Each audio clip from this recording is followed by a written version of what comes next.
Housing Connects started in 2014. When people call Colorado Housing Connects, we are trying to provide them with whatever helpful resources they might need. Sometimes it's a referral to one of our legal partners, our housing counseling agency partners. Sometimes it's affordable housing resources in their community.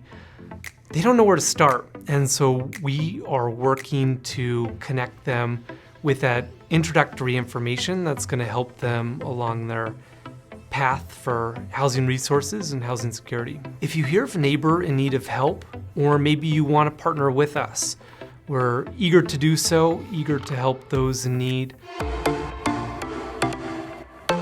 30 Pearl came about and really was visionary for the city of Boulder, and so there's a partnership between Boulder Housing Partners and the city of Boulder to be the master developer for this site.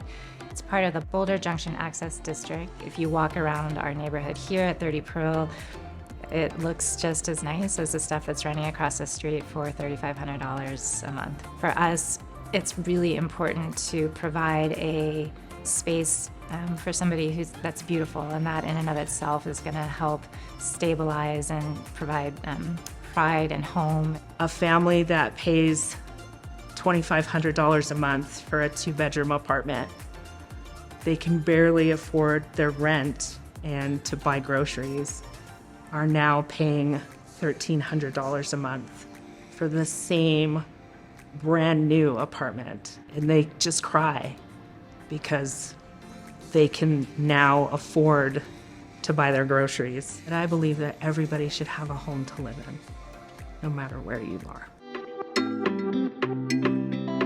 So Caraway is a unique project that was a collaboration over several years with Adams County to convert decommissioned office building that Children and Family Services was using into new affordable housing. We have 72 units of housing now where a sea of parking lot used to be. We are strongly committed to communities and not just housing units. The built environment around you affects your quality of life for better or for worse. It's just part of our philosophy, part of our DNA. It's the quality of life. You know, these projects are expensive to begin with, and so we are looking for ways to just add that little bit of extra touch so that people can be proud to live here, excited to live here, want to take care of it, want to come out of their apartments and, you know, be together and have community. So Hesperia Apartments really came to serve the greatest need of the community, and it took a long time to figure out what that need was. We're learning health is the first step, and housing is the first step towards health. Some people are just looking to kind of recharge from what's been a very traumatic past few years or longer, and all they're really looking to be successful in their lives is to have a stable, comfortable place to live.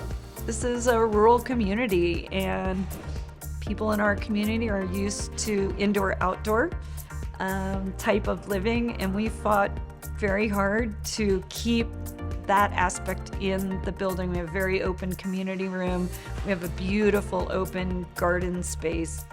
They're really just enjoying the peace and quiet of having their own house where they can just be and enjoy themselves and feel safe.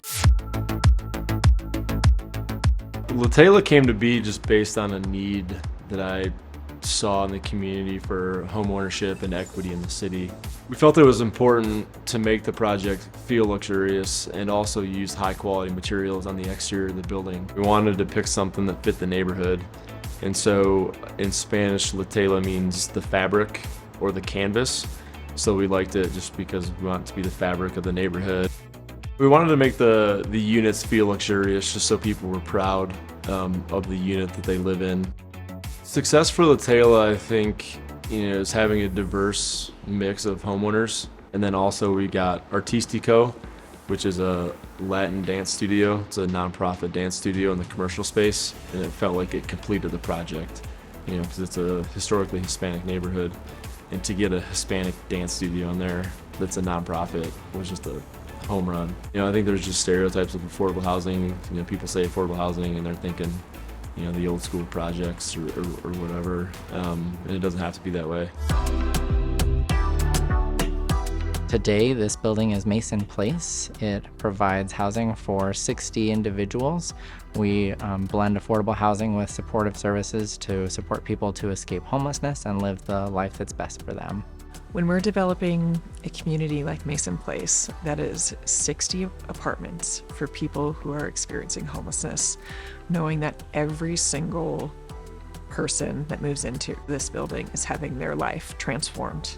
People come here, and with the supportive basis of just having a home, they can do things like start their food stamps. Some people go to rehab. Some people are able to make appointments to go to the doctor. Being here, you can start doing those goals every day. So little steps and big steps. I think that projects like this only thrive with a lot of community involvement and a lot of different agencies coming together and partnering. We all have our different pools of resources, and oftentimes they stay siloed, but when we come together and pool our resources, really amazing transformations happen.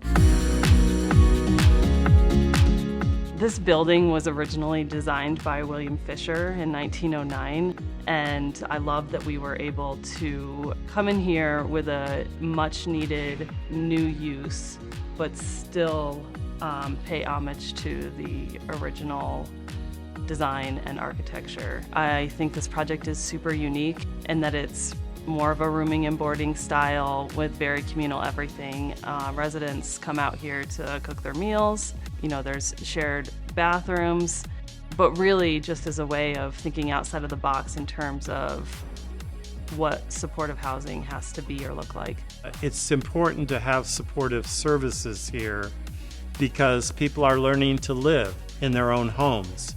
And so having people around that can support them in learning how to cook, helping people with some of the struggles they might have with perhaps mental health issues or substance issues, just helping people learn to live in a place where they maybe don't have to worry about housing, so now they can worry about other issues in their lives that they'd like to take care of.